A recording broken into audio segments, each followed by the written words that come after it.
এই লাউ গাছটার বয়স যখন ২০-২৫ দিন হয়ে গিয়েছে, তখন আমি গাছটাকে খাবার দিব।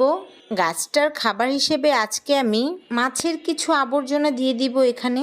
ছোট মাছ কাটার পর যে ময়লাগুলো রয়ে গিয়েছিল সেগুলোই আমি দিয়ে দিচ্ছি গাছটার গোড়ায়। গাছটার গোড়ায় কিছুটা মাটি সরিয়ে এভাবে দিয়ে মাটি দিয়ে এরপর ঢেকে দিলেই হয়ে যাবে। এগুলো সার হিসেবে অনেক ভালো কাজ করে।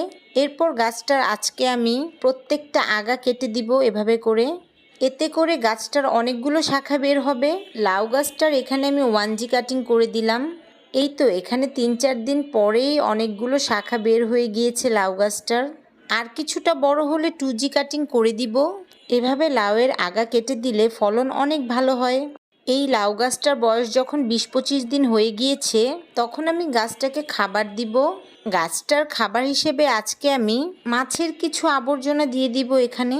ছোট মাছ কাটার পর যে